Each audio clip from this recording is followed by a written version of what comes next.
My name is Dhanisha Beniwan. Welcome to Perfection IS. And this is our fifth lecture for the current affairs revision series of the section economy. So पहला article जो है वो related है blue bond से, right? सो सेबी ने basically blue bond के context में कुछ रिकमेंडेशंस दी हैं ताकि ब्लू जो बॉन्ड है वो एक सस्टेनेबल फाइनेंस के तौर पे क्या है वर्क कर सके.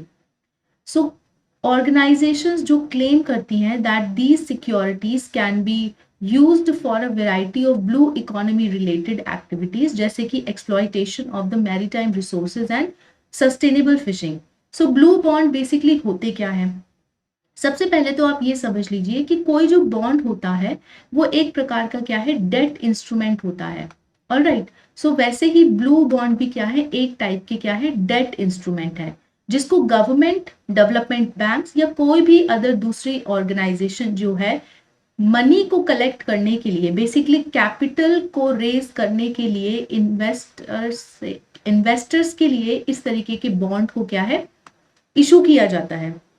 अब चूंकि इनका नाम है ब्लू बॉन्ड, सो ये जो ब्लू बॉन्ड होंगे एक पर्टिकुलर टाइप के एक्टिविटीज को फंड करेंगे. जैसे कि आप लोगों ने नाम सुना होगा green bond. So green bond क्या है, उन सभी एक्टिविटीज को फंड करता है जो ग्रीन पर्पस के लिए ग्रीन पर्पस के लिए होती है. जैसे फॉर एग्जांपल की सस्टेनेबल डेवलपमेंट के लिए है, एफॉरेस्टेशन हो गया, कैंपा फंड है. तो अगर इस तरीके की एक्टिविटीज के लिए कोई भी बॉन्ड को मार्केट में फ्लोट किया जाता है या मार्केट में रेज किया जाता है, उसी तरीके से अगर किसी भी प्रकार की मरीन रिसोर्स को सस्टेनेबली एक्सप्लॉइट करने के लिए अगर कोई बॉन्ड इशू किया जाता है तो उसको कहा जाता है blue bond. So basically ocean based and marine based activities को बिना एनवायरनमेंट को नुकसान पहुंचाए और इकोनॉमी को बूस्ट करने के लिए इस तरीके के डेट इंस्ट्रूमेंट्स को क्या है, इशू किया जाता है और इन्हीं को कहते हैं हम ब्लू बॉन्ड. सो जैसे कि ट्रेडिशनल बॉन्ड होता है जिसमें इन्वेस्टर्स होता है, पैसे देता है और बॉन्ड इशूअर जो होता है उसको बॉन्ड इशू कर देता है और फिर एक पर्टिकुलर मेच्योरिटी डेट अचीव होने पर स्पेसिफिक डेट पे वो बॉन्ड क्या है, रिडीम हो जाता है. उसी प्रकार से ब्लू बॉन्ड भी वर्क करेगा. मान लेते हैं ये कोई एंटिटी है ए जो कि ब्लू बॉन्ड क्या है, इशू कर रही है. क्लियर? अब ये पर्सन है बी, अब इसको क्या है, ये ब्लू बॉन्ड खरीदना है. तो ये जो ब्लू बॉन्ड है एक तरीके का डेट इंस्ट्रूमेंट होगा, इस तरीके की डीमटेरियलाइज्ड फॉर्म में अवेलेबल होगा. अब ये जो पर्सन है इस पर मनी देंगे यानी कि कैपिटल देंगे और इस बॉन्ड को क्या है, खरीद लेंगे. ये बॉन्ड जो है ट्रांसफर हो जाएगा पर्सन बी को from the entity A. Clear? अब ये जो मनी पर्सन बी ने यहाँ पर इन्वेस्ट किया है, अब इस इन्वेस्टेड मनी से क्या है, मरीन और ओशन एक्टिविटीज को फंड किया जाएगा जो कि सस्टेनेबली ओशन एक्सप्लॉइट करेंगी, जो कि ब्लू एक्टिविटीज के लिए होगा मगर सस्टेनेबल होगा. अब मान लेते हैं जैसे कि ये जो डेट इंस्ट्रूमेंट है जो कि ब्लू बॉन्ड है, इसको कहा था कि इसकी जो मेच्योरिटी डेट है वो लगभग 3 इयर्स के बाद है. तो अब 3 इयर्स के बाद यानी कि 3 साल तक इस प्रोजेक्ट से कुछ रेवेन्यू जनरेट हो जाएगा. किसको? इस एंटिटी ए को. अब 3 साल बाद ये पर्सन बी आते हैं एंटिटी ए के पास और कहेंगे कि मेरे जो बॉन्ड मैच्योर होने पर पैसे मुझे मिलने थे वो पैसे अब आप हमें दे दीजिए. सो मान लेते हैं कि अगर बॉन्ड जो है 10K का यानी कि 10,000 रुपीज का प्लस उस पर जो है 2% का इंटरेस्ट मिलना था, एनुअल इंटरेस्ट. क्लियर? सो अब बॉन्ड का क्या है, 3 इयर्स के बाद रिडीम हो रहा है यानी कि 3 साल तक ये 2% का इंटरेस्ट लगेगा इस 10,000 प्रिंसिपल अमाउंट पे और जो कुछ भी अमाउंट जो है बनता है ऐड करने के बाद वो सारा का सारा अमाउंट इस पर्सन बी को दे दिया जाएगा. क्लियर? तो इस तरीके से क्या है, ये डेट इंस्ट्रूमेंट्स वर्क करते हैं. सो ब्लू बॉन्ड भी जो है ट्रेडिशनल बॉन्ड्स की तरह ही वर्क करेगा ताकि viable economy, viable blue economy projects को जो है हम लोग इन्वेस्ट कर सके, उनमें उन्हें क्रिएट कर सके. अगर हम बात करते हैं पहली सॉवरेन नेशन की जिसने ब्लू बॉन्ड को इशू करके इतिहास बना दिया, वो था 2018 में Republic of sessions. Sessions Indian ocean में एक छोटा सा आइलैंड है. उसने पहली बार ब्लू बॉन्ड को इशू किया और अपने इस टाइनी आइलैंड की डेवलपमेंट को फंड करने के लिए 15 मिलियन यूएस डॉलर्स जो है अर्न किए ब्लू बॉन्ड इशू करके. ब्लू बॉन्ड को इशू करने का एडवांटेज क्या होता है ये समझना जरूरी है. सबसे पहले तो प्राइवेट सेक्टर को मोबिलाइज करने का काम करता है blue bond towards the blue economy. अगर इंडिया के वन ऑफ द गोल्स की हम बात करें तो ब्लू इकोनॉमी भी इंडिया का एक पिलर है जो कि इंडिया के सस्टेनेबल डेवलपमेंट को फंड करेगा। तो प्राइवेट सेक्टर का मोबिलाइज होना इस सेक्टर में जरूरी है। ब्लू बॉन्ड के थ्रू हम प्राइवेट सेक्टर कैपिटल को मोबिलाइज कर सकते हैं टुवर्ड्स आवर गोल। दूसरा है कि जो मरीन रिसोर्सेज हैं जिनको पब्लिक अटेंशन की जरूरत होती है, ऐसे प्रोजेक्ट्स को फाइनेंस करने के लिए भी ब्लू बॉन्ड को इशू किया जा सकता है। उससे भी जरूरी जो हमारा सस्टेनेबल डेवलपमेंट गोल 14 है, that is life below water, उसकी तरफ डेवलपमेंट को तेजी से बढ़ाने के लिए भी हम ब्लू बॉन्ड को क्या है इशू करके एडवांटेज ले सकते हैं। नेक्स्ट टॉपिक जो हमारे न्यूज में रहा वो था gold exchange traded fund. Clear. अब हुआ ये कि जो इन्वेस्टर्स ने अपना गोल्ड एक्सचेंज ट्रेडेड फंड को जुलाई 2022 में सोल्ड कर दिया as a part of rebalancing their portfolio strategy, जिसकी वजह से भारत से नेट आउटफ्लो हुआ। क्लियर। और कितने का नेट आउटफ्लो हुआ? ₹457 करोड़ का नेट आउटफ्लो हो गया। अब हम इसमें क्या है, बहुत सारे की टर्म्स दिए हुए हैं। सबसे पहला तो है गोल्ड एक्सचेंज ट्रेडेड फंड्स। फिर एक अगर हम गोल्ड हटा दें और सिर्फ हम एक्सचेंज ट्रेडेड फंड समझे तो ये भी एक अपने आप में ही एक टॉपिक समझने वाला है। दूसरा है पोर्टफोलियो इन्वेस्टमेंट। फिर तीसरा बात कर रहा है नेट आउटफ्लो का। अब देखिए, भारत में जो गोल्ड की डिमांड है वो बहुत ज्यादा है, लेकिन गोल्ड का प्रोडक्शन उतना ज्यादा नहीं है, तो काफी हद तक हमें गोल्ड क्या है इंपोर्ट भी करना पड़ता है।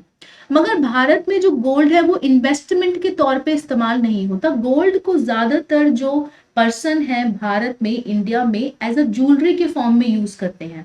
सो गोल्ड क्या है, as a instrument of investment नहीं है, rather it is a instrument of decoration है।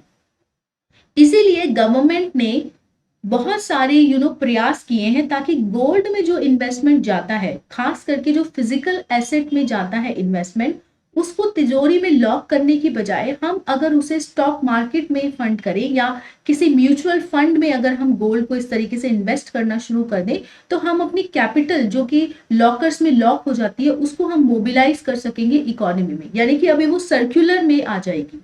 इसीलिए गवर्नमेंट बहुत सारी स्कीम्स भी लेके आती है।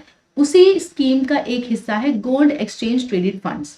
दूसरी स्कीम जैसे कि सभी जानते हैं वो है सॉवरेन गोल्ड बॉन्ड स्कीम।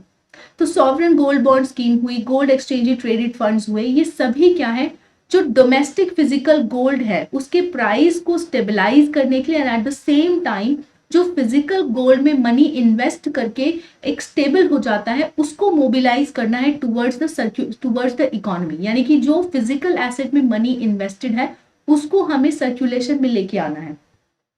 अगर हम गोल्ड ETF की बात करें तो बेसिकली एक तरीके के पैसिव इन्वेस्टमेंट प्रोडक्ट होते हैं जो कि फिजिकल गोल्ड के प्राइस से लिंक्ड होते हैं।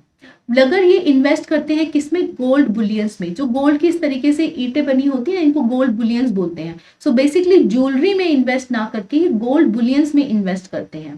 क्लियर। सो गोल्ड बुलियंस जो है जब इन्वेस्ट होगा, यानी कि इस गोल्ड बुलियन के प्राइस के हिसाब से जो है आपके ETF का प्राइस जो है मार्केट में ट्रेड करेगा। अब हम बात करते हैं ये जो फिजिकल गोल्ड होता है इसकी कीमत रिप्रेजेंट की जाती है बाय दिस E और demat form of the gold. ठीक है, यानी कि जो पेपर आपको दिया जाएगा डीमटेरियलाइज फॉर्म होगी जो ETF की, वो बेसिकली आपके फिजिकल गोल्ड के प्राइस के साथ क्या है, लिंक्ड है। Clear. The freedom of stock investment and the simplicity of this gold investments, they are combined in the gold exchange traded funds. यानी कि गोल्ड ETF में दो चीजों का कॉम्बिनेशन है, पहला investment in the stocks and दूसरा इन्वेस्टमेंट इन द गोल्ड। और इसका जो प्राइस है it is backed by the actual gold, यानी कि एक्सट्रीमली प्योर गोल्ड का जो प्राइस होता है that is 1 gram of gold per unit, उस हिसाब से क्या है ETF बॉन्ड का प्राइस मार्केट में ट्रेड करता है। इसके एडवांटेजेस क्या होते हैं? सबसे पहला ये कंप्लीटली ट्रांसपेरेंट है। दूसरा, अगर आप फिजिकल गोल्ड में इन्वेस्ट करते हो तो वो आपको ज्यादा महंगा पड़ता है compare to the gold ETF।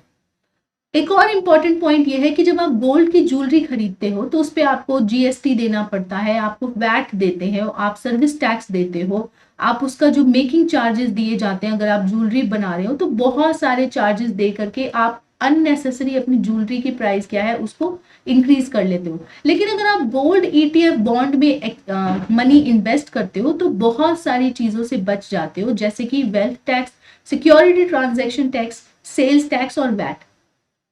ये सारे के सारे टैक्स जो है ETF गोल्ड के ऊपर एप्लीकेबल नहीं होते हैं। मगर फिजिकल गोल्ड अगर आप खरीदते हैं, फिर चाहे आप गोल्ड बुलियन खरीदें, गोल्ड का कॉइन खरीदें या फिर गोल्ड की ज्वेलरी खरीदें, उन सभी पे इसी प्रकार का टैक्स जो है लगता है। दूसरी और सबसे इंपॉर्टेंट चीज ये है कि चोरी का डर नहीं रहता, यानी कि थेफ्ट का कोई डर नहीं है, क्योंकि होल्डर्स जो है अपने बॉन्ड को डीमैट फॉर्म में होल्ड करते हैं, कोई फिजिकल फॉर्म में होल्ड नहीं करता है। आगे बढ़ते हैं और बात करते हैं marine products export development authority यानी कि एम्पेडा की। एम्पेडा ने हाल ही में अपनी 50th एनिवर्सरी को सेलिब्रेट किया, तो इस वजह से एम्पेडा न्यूज में रहा। ये ministry of commerce and industries के अंदर आती है। एम्पेडा की जो प्रिंसिपल और एडमिनिस्ट्रेटिव मिनिस्ट्री है वो है MCI। क्लियर? बेसिकली नेशन के मरीन रिसोर्सेज से रिलेटेड जो भी प्रोडक्ट्स होते हैं उन सभी को देखती है कौन? एम्पेडा। क्लियर? सो एम्पेडा क्या है? एम्पेडा क्या करती है, जो 20 मार्केट प्रोडक्ट्स हैं which accounts for 90% of the export, उन सभी का जो अकाउंट है वो एम्पेडा रखती है। प्लान्स क्रिएट करती है ताकि एक्सपोर्ट डेवलपमेंट को बूस्ट मिल सके at the state level in conjugation with the state government. यानी कि एम्पेडा कोलैबोरेट करती है, फंक्शन करती है, कोऑर्डिनेट करती है किसके साथ? स्टेट गवर्नमेंट के साथ, ताकि एक्सपोर्ट को बूस्ट कर सके उस स्टेट से। क्लियर? एम क्या है? जो एम्पेडा है उसका एम क्या है? आने वाले 5 सालों में एक्सपोर्ट जो है, खास करके मरीन जो एक्सपोर्ट है, उसको $20 बिलियन तक क्या है लेके जाना है। क्लियर? एंड इंप्रूव करना है फिशरमैन्स की क्वालिटी ऑफ लाइफ, ताकि उनकी जो लाइफ को रिस्क है उसको कम कर सके और उनकी क्वालिटी ऑफ लाइफ को रेज कर सके, अवेयरनेस रेज कर सके फिशर कम्युनिटीज में, उनके रेवेन्यू को रेज कर सके और उन्हें बहुत सारे इंटरमीडियरीज से जो है प्रोटेक्ट कर सके। अगर हम एम्पेडा की बात करें, क्योंकि इसने 2022 में अपनी 50th एनिवर्सरी सेलिब्रेट करी, तो 1972 में क्या है इसको एस्टेब्लिश किया गया होगा। 1972 में जब ये मरीन प्रोडक्ट्स के एक्सपोर्ट्स को प्रमोट करने के लिए एस्टेब्लिश की गई थी। क्लियर? उसको एस्टेब्लिश किया गया था एज अ स्टैट्यूटरी एंटिटी, यानी कि ये एक्ट के तहत बनाई गई थी under the ministry of commerce and industry. So important point यहाँ पर जानने वाला ये है कि एक स्टैट्यूटरी एंटिटी है, 1972 में इसको एस्टेब्लिश किया था अंडर MCI। एम्पेडा को बेसिकली मर्ज कर दिया गया था with the former marine product export promotion council, जिसको 1961 में बनाया गया था। अब इसकी कुछ प्राइमरी ड्यूटीज की अगर हम बात करें तो सबसे पहले जो फिशिंग बोट्स होता है उनका रजिस्ट्रेशन एम्पेडा करती है, प्री प्रोसेसिंग फैसिलिटीज प्रोवाइड की जाती है और सी फूड की प्रोसेसिंग से रिलेटेड और भी दूसरी जो फैसिलिटीज अगर प्रोवाइड करनी होती है तो वो भी एम्पेडा करती है। मार्केटिंग इनिशिएटिव्स एम्पेडा लेती है ताकि potential markets buyer seller meetings को कंडक्ट किया जा सके और पोटेंशियल मार्केट्स को क्या है एक्सप्लोर किया जा सके। Rajiv Gandhi centre for aquaculture research and development for commercial aquaculture activities, इसको भी एम्पेडा क्या है सपोर्ट करती है। ये बेसिकली एक सेंटर है जो कि एक्वाकल्चर में रिसर्च करता है और कमर्शियल एक्वाकल्चर एक्टिविटीज के डेवलपमेंट और प्रमोशन के लिए वर्क करता है। तो इसके लिए भी सपोर्ट कौन जनरेट करता है? एम्पेडा। इंडिया के मैरीटाइम सेक्टर की अगर हम बात करें तो इंडिया ऑलरेडी 120 कंट्रीज को मरीन प्रोडक्ट्स एक्सपोर्ट करता है। विश्व में इंडिया की दूसरी रैंकिंग है फिश प्रोडक्शन में। तो ये एक इंपॉर्टेंट पॉइंट है यहाँ पे जो समझने वाला है कि वर्ल्ड में फिश प्रोडक्शन में इंडिया की कौन सी रैंकिंग है? सेकेंड रैंकिंग है। 2022 में मरीन प्रोडक्ट का एक्सपोर्ट कितना एक्सपेक्टेड एक्सीड किया था? $7.74 बिलियन, जो कि काफी ज्यादा था।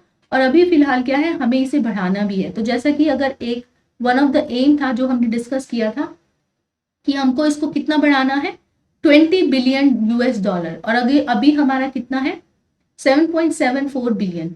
यानी कि आने वाले 5 सालों में लगभग 2027 तक हमें इसको $20 बिलियन तक लेके जाना है। क्लियर?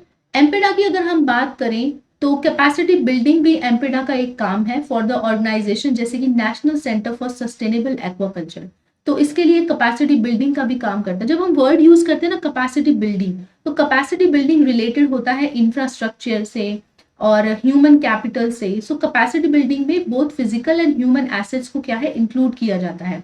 मार्जिनलाइज्ड और under privilege rural aquaculture producers जो है उनको एम्पावर करना एट द लोकल लेवल, ये भी एम्पेडा का काम है। फिश क्वालिटी मैनेजमेंट के लिए नेटवर्क को सपोर्ट करना और सस्टेनेबल फिशिंग को प्रमोट करना, फिशरमैन को जो है एजुकेट करना पोस्ट हार्वेस्टिंग हैंडलिंग में, मरीन कंजर्वेशन और दूसरे ही कई उद्देश्य में फिशरमैन को सपोर्ट करना, ये काम भी कौन करता है, एम्पेडा करती है। So I hope you understood about MPEDA, कब बनी, किसके अंडर बनी, क्या रोल है इसका, etcetera etcetera. Now let us talk about another important topic जिसको कहते हैं श्रिंकफ्लेशन। अब ये श्रिंकफ्लेशन होता क्या है? देखिए बेसिकली बिजनेस ऑर्गेनाइजेशन होती हैं उनका एक स्ट्रैटेजी होता है इन्फ्लेशन से अपने प्रोडक्ट को सेव करने का, ताकि उनका प्रोडक्ट जो है मार्केट में वैसे का वैसे ही चलते रहे बिना कंज्यूमर की परचेजिंग पावर को अफेक्ट किए। तो श्रिंकफ्लेशन क्या होता है, इसे एक एग्जाम्पल से हम समझ लेते हैं। जैसे फॉर एग्जाम्पल कि मैं पार्ले जी बिस्किट का एक एग्जाम्पल लेती हूँ। जब आप छोटे होंगे तो पार्ले जी बिस्किट आप बड़ा सा पैकेट आप खरीदते होंगे और उसमें लगभग 10-12 बिस्किट्स जो है 10 to 12 बिस्किट्स जो आते होंगे और ऐसा 5 रुपये का पैकेट में आपको मिलता होगा।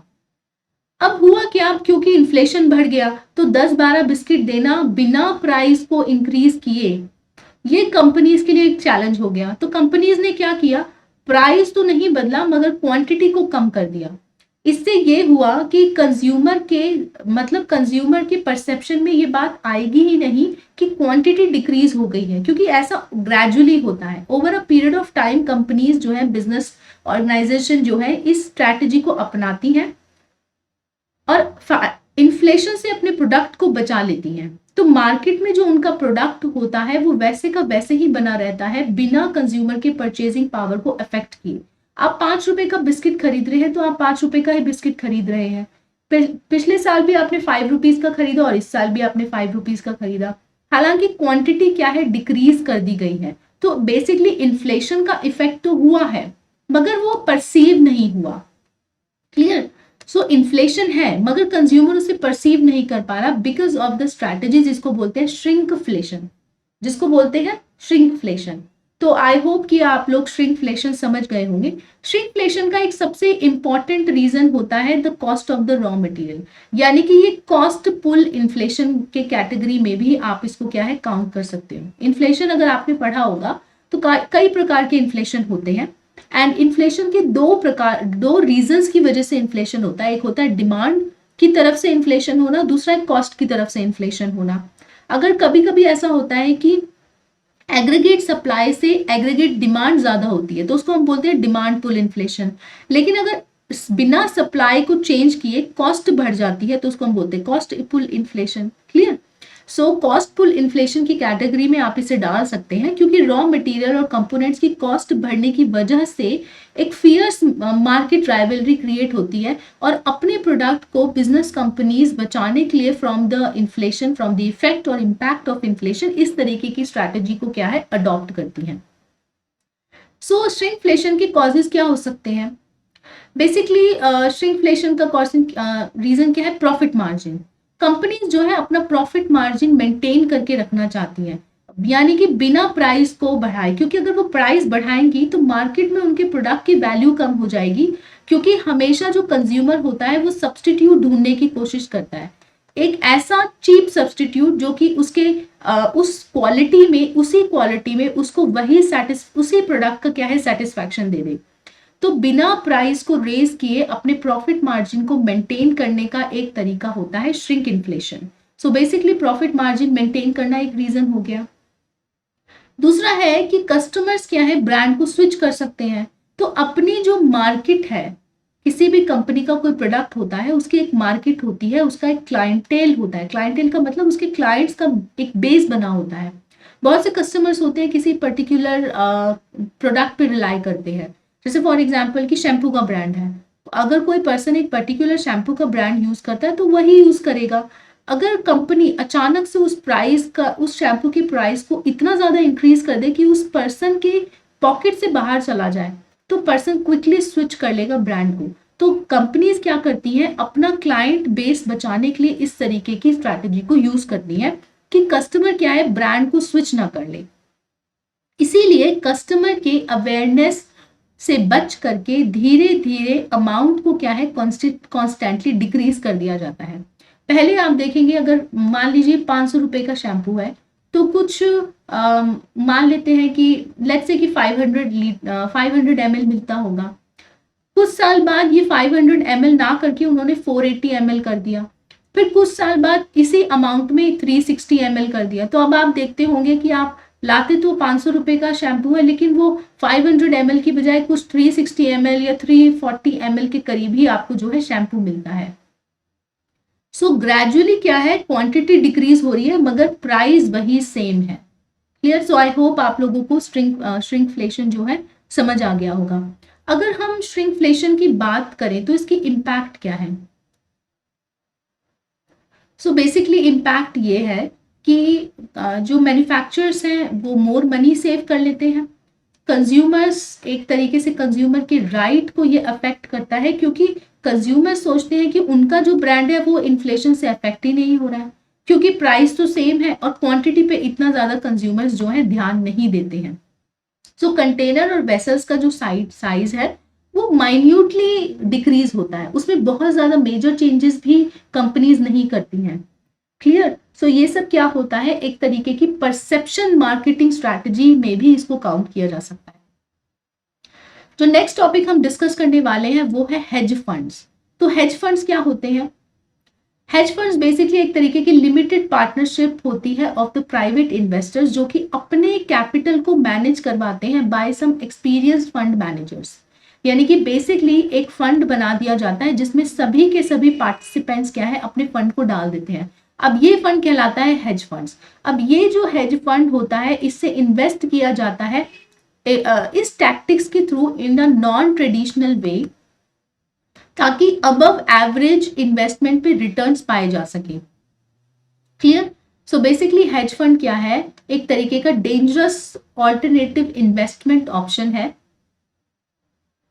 बिकॉज इसमें जो टिपिकली जो इन्वेस्टमेंट होती है वो मिनिमम इन्वेस्टमेंट बहुत वेल्दी क्लाइंटेल्स की होती है। तो बहुत ज्यादा वेल्दी क्लाइंटेल्स होते हैं, जो वेल्दी रिच पीपल होते हैं, वही ज्यादातर हेज फंड्स में इन्वेस्ट करना पसंद करते हैं, क्योंकि रिटर्न ज्यादा होता है, but at the same time hedge fund का रिस्क भी बहुत ज्यादा होता है। क्लियर? अगर हम रेगुलेटरी रिक्वायरमेंट की अगर हम बात करें तो सेबी के हिसाब से does not necessarily require that hedge fund in India be registered with them. So यानी कि सेबी जो है जरूरी नहीं है कि हेज फंड्स को सेबी के अंडर रजिस्टर किया जाए। तो ये एक इंपॉर्टेंट पॉइंट यहाँ पर आप देख सकते हैं। काफी सारी डिफरेंट फॉर्म्स होती हैं हेज फंड्स की मार्केट में जो अवेलेबल होती है। सबसे पहला होता है डोमेस्टिक हेज फंड्स, जो यानी कि जो सिर्फ वही इन्वेस्टर्स इस डोमेस्टिक हेज फंड्स में इन्वेस्ट कर सकते हैं जो नेशन में टैक्स को पे करते हैं। दूसरा है ऑफशोर हेज फंड्स। बेसिकली ये नेशन के आउटसाइड यानी कि नेशन के बाहर होते हैं और ज्यादातर ऐसे नेशंस में होते हैं जहां पे टैक्स के रेट्स बहुत कम होते हैं, जिनको टैक्स हेवंस भी कहा जाता है। सो उन टैक्स हेवंस कंट्रीज में इस तरीके के ऑफशोर हेज फंड्स को जो है एस्टेब्लिश किया जाता है। Then we have got the funds of funds. So basically किसी स्पेसिफिक अंडरलाइंग स्टॉक में इन्वेस्ट करने की बजाय म्यूचुअल फंड्स में इन्वेस्ट किया जाता है और फिर ये म्यूचुअल फंड्स जो है दूसरे फंड्स में इन्वेस्ट करते हैं। यानी कि आप एक फंड में इन्वेस्ट कर रहे हैं जो फर्दर एक फंड में इन्वेस्ट करता है, इसी को बोलते हैं फंड ऑफ फंड्स। क्लियर? सो ज्यादातर ये म्यूचुअल फंड्स होते हैं। अब हम बात कर लेते हैं कि हेज फंड और म्यूचुअल फंड्स में क्या है, डिफरेंस क्या है। देखिए हेज फंड्स जो है म्यूचुअल फंड से अलग है, क्योंकि म्यूचुअल फंड्स सेबी के डायरेक्ट रेगुलेशन में आते हैं और काफी स्ट्रिंजेंट नॉर्म्स जो है सेबी के रेगुलेशंस के फॉलो करने पड़ते हैं म्यूचुअल फंड्स को। मगर हेज फंड्स जो है they are non regulatory instrument, SEBI इन्हें रेगुलेट नहीं करता। और अगर कोई पर्सन सेबी में हेज फंड्स में हेज फंड में इन्वेस्ट करना चाहता है तो वो भी सेबी के रेगुलेशन के बाहर है, और हेज फंड्स को तो खैर सेबी के साथ रजिस्टर करवाने की भी जरूरत नहीं है। म्यूचुअल फंड्स आम जनता यानी कि जो नॉर्मल पब्लिक है बजट के अपने हिसाब से म्यूचुअल फंड में इन्वेस्ट कर सकती है, जो कि काफी प्रैक्टिकल होते हैं और एक इकोनॉमिकल सॉल्यूशन और एक इकोनॉमिकल अप्रोच भी प्रोवाइड करते हैं to the public investors. Diversified portfolio provide करते हैं of the stocks, bonds and short term investment, जिसमें पब्लिक और एक एवरेज इन्वेस्टर इन्वेस्ट करके रिटर्न कमा सकता है। जो कि अगर हम म्यूचुअल फंड्स की बात करें तो स्टॉक और बॉन्ड्स दोनों ही इनके इंस्ट्रूमेंट्स होते हैं, जिसमें लॉन्ग टर्म के लिए भी और शॉर्ट टर्म के लिए भी इन्वेस्ट किया जा सकता है। अगर हम हेज फंड्स की बात करें तो हेज फंड में ज्यादातर वेल्दी इन्वेस्टर्स होते हैं। एक public and average investor hedge funds में इन्वेस्ट नहीं कर सकते क्योंकि उनका अमाउंट बहुत ज्यादा होता है। ज्यादातर hedge funds real estate, stocks और डेरिवेटिव्स एंड करेंसीज में इन्वेस्ट करते हैं। इनकी जो पॉसिबिलिटीज होती है रिडीम करने की शेयर की काफी रिस्ट्रिक्टेड होती है एंड लॉक पीरियड जो होता है जनरली 1 ईयर का होता है। क्लियर? सो ये जो है हमने डिस्कस किया म्यूचुअल फंड और हेज फंड्स में डिफरेंस। सो जैसा कि मैंने बताया आपको, हेज फंड्स का लॉक पीरियड जो है जनरली 1 ईयर है, लेकिन अगर हम म्यूचुअल फंड्स की बात करें तो इन्वेस्टर्स चूज कर सकते हैं कि वो अपने शेयर्स को क्या है कितने टाइम बाद सेल कर सकते हैं। मगर हेज फंड में मिनिमम 1 ईयर जो है आपको अपना फंड रखना ही होगा, एनी टाइम आप उसे सेल नहीं कर सकते। मगर म्यूचुअल फंड्स में जो पर्सन इन्वेस्ट करते हैं उनके पास ये any time share sale of share का क्या है ऑप्शन होता है। So this was the difference जो कि हमने डिस्कस किया। Now let us talk about another important scheme जिसको बोलते हैं प्रणाम स्कीम। बेसिकली गवर्नमेंट चाहती है कि जो केमिकल फर्टिलाइजर्स हैं उनका जो यूज है एग्रीकल्चर में कम से कम हो। उसी एफर्ट की तरफ आगे बढ़ते हुए गवर्नमेंट ने एक पीएम प्रणाम स्कीम को लॉन्च किया जिसका नाम है promotion of alternate nutrients for agriculture management योजना। तो बेसिकली एक एफर्ट है ताकि केमिकल फर्टिलाइजर्स का यूज एग्रीकल्चर में हम कम कर सकें। राइट, इसका ऑब्जेक्टिव क्या है जैसे मैंने आपको बता दिया, फ्यूअर केमिकल फर्टिलाइजर्स। प्रोग्राम के कैरेक्टरिस्टिक्स ज्यादा इंपॉर्टेंट होते हैं अगर एग्जाम्स में पूछ लें।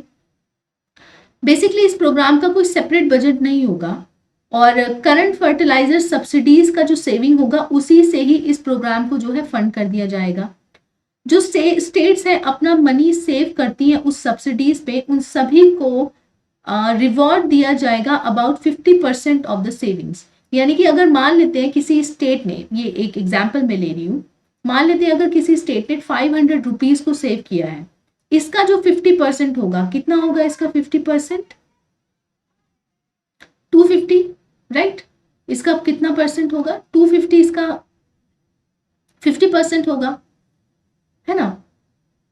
ये 250 एज अ रिवॉर्ड उस स्टेट को क्या है मिल जाएगा। क्लियर? सो इस तरीके से स्कीम जो है वर्क करेगी। इस स्कीम में क्या है, ग्रांट दी जाएगी ताकि जो भी एसेट है कनेक्टेड है, टेक्नोलॉजी कनेक्टेड है, adoption of the alternative fertilizer production units at the village, block और district level, उस सभी के लिए 70% ऑफ द ग्रांट जो है अवार्ड की जाएगी अंडर दिस प्लान। यानी कि 70% ऑफ द ग्रांट दी जाएगी इस टेक्नोलॉजी और इस जो भी टेक्नोलॉजी और एसेट्स कनेक्टेड हो गए इस प्रोग्राम से रिलेटेड उसको अडॉप्ट करने के लिए। Clear? 30% of the remaining award जो होगा फर्टिलाइजर्स के यूज के रिडक्शन के लिए, अवेयरनेस को स्प्रेड करने के लिए एक्सेट्रा एक्सेट्रा, उसको कौन जुटाएगा? टोटल जो है 100% है, 70% तो सेंट्रल गवर्नमेंट दे देगी। क्लियर? अब 30% तो लाना पड़ेगा। अब ये कौन लेके आएंगे? ये लाएंगे फार्मर्स, पंचायत, एफपीओज यानी कि farmers producers organisation and self help group क्या है जो भी इंटरेस्टेड है इस स्कीम के अंदर, वो सभी को एनकरेज किया जाएगा कि 30% ऑफ द फंड का जो अवार्ड है वो उसको क्या है गैदर करें। जो स्टेट का यूज है of the chemical fertilisers will be compare to its average consumption over the previous 3 years to see whether there has been a rise और डिक्रीज। तो इस स्कीम के अडॉप्शन के बाद 3 साल तक क्या है, 3 years तक क्या है मॉनिटरिंग की जाएगी। सो मान लेते हैं कि इस साल में हम केमिकल फर्टिलाइजर यूज करें और अब 3 years तक हम क्या है पीएम प्रणाम स्कीम को क्या है अडॉप्ट कर लिया। राइट? सो पिछले 3 साल में कितना केमिकल फर्टिलाइजर यूज किया गया और पीएम प्रणाम स्कीम के अडॉप्ट करने के बाद कितना फर्टिलाइजर का डिक्रीज हुआ है, राइज हुआ है, उस सभी को क्या है, मॉनिटर किया जाएगा। क्लियर? अब हम आगे बढ़ते हैं और जानते हैं important news with respect to the small company. तो हाल फिलहाल में हुआ क्या है कि गवर्नमेंट ने, that is ministry of corporate affairs ने, स्मॉल कंपनीज के डेफिनेशन को क्या है, चेंज किया है। और स्मॉल कंपनीज के डेफिनेशन में किस पैरामीटर को लेकर के चेंजेस आए हैं? सबसे पहला है पेड अप कैपिटल और दूसरा है टर्नओवर। तो हम डिस्कस करेंगे कि क्या क्या चेंजेस आए हैं। पर सबसे पहले हम समझ लेते हैं कि ये स्मॉल बिजनेसेस होते क्या है, या फिर स्मॉल कंपनीज क्या है। बेसिकली इनके जो रेगुलेशन के प्रोविजंस होते हैं वो सभी के सभी डिफाइन होते हैं by the companies act of the year 2021। यानी कि 2021 में क्या है, कंपनीज एक्ट में कुछ अमेंडमेंट किए गए हैं। तो बेसिकली अमेंडेड एक्ट इन पर क्या है, एप्लीकेबल है। स्मॉल बिजनेसेस या फिर स्मॉल कंपनीज एक प्रकार की कोऑपरेशंस होती हैं, एक टाइप की पार्टनरशिप्स होती हैं, प्रोप्राइटरशिप होती हैं, जो कि स्मॉलर साइज में होती है as compare to the typical firm और कॉर्पोरेशन, या तो in terms of the number employees या फिर in terms of their yearly revenue. Clear? जैसे फॉर एग्जाम्पल 10 एम्प्लॉय किए गए हैं तो ये एक स्मॉल कंपनी तो हुई, एक स्मॉल एस्टेब्लिशमेंट हुई। क्लियर? सो अब डेफिनेशन क्या चेंज की गई है? देखिए कंपनीज एक्ट है 2013 का। क्लियर? उसके अंडर 2014 में companies specification of definition details rules 2014 जो है अनाउंस किए गए थे। अब इन्हीं 2014 के रूल्स में 2021 में कुछ बदलाव किए गए हैं, जिस हिसाब से ऐसी कोई भी कंपनी जो है जिसकी पेड अप कैपिटल 50 लाख से 50 लाख तक की हो और 2 करोड़ से ज्यादा एक्सीड ना करे, जिसका टर्नओवर 2 करोड़ से ज्यादा का ना हो और 20 करोड़ से ज्यादा 20 करोड़ से एक्सीड ना करे, यानी कि lower limit and upper limit दी गई है, इसको बोलेंगे क्या? Small company. तो स्मॉल कंपनी की डेफिनेशन क्या है? पेड अप कैपिटल क्या है? सबसे पहले आप देखिए पेड अप कैपिटल कितनी होनी चाहिए। तो एक काम करते हैं, एक मैं चार्ट बना देती हूँ, तो उससे क्या है ज्यादा बेहतर समझ आएगा कि क्या चेंजेस हुए और क्या नहीं हुए। क्लियर? देखिए स्मॉल कंपनी की जो पहले की डेफिनेशन थी वो ये थी कि ऐसी कोई भी कंपनी जिसका paid up capital 50 lakh rupees है वो, और जिसका एनुअल टर्नओवर कितना है, 2 करोड़ है, उसको क्या काउंट किया जाता था? Small companies. 2021 में अमेंड किया गया, 2021 में जो है अमेंड किया गया। अब इसको बढ़ा दिया कि ऐसी कोई भी कंपनी जिसका paid up capital 2 crore rupees से ज्यादा ना हो और जिसका एनुअल टर्नओवर 20 करोड़ रुपीज से ज्यादा का ना हो। क्लियर? ये चेंजेस किए गए, मगर अब फर्दर इसमें चेंजेस किए गए हैं जिसमें 2 करोड़ से क्या कर दिया गया है, 4 करोड़, और 20 करोड़ को बढ़ा करके कर दिया गया है 40 करोड़। यानी कि ऐसी कोई भी कंपनी जिसकी paid up capital 4 crore rupees से ज्यादा की ना हो और ऐसी कोई भी कंपनी जिसका एनुअल टर्नओवर 40 करोड़ रुपीज से ज्यादा एक्सीड ना करे, उसको क्या कहा जाएगा? एक स्मॉल कंपनीज। तो आई होप कि स्मॉल कंपनी की आपको डेफिनेशन क्या है समझ आ गई होगी। सो आज के लेक्चर में इतना ही। Will see you in the next lecture. So I hope you like this lecture. Thank you so much for watching perfection IAS। Have a nice day.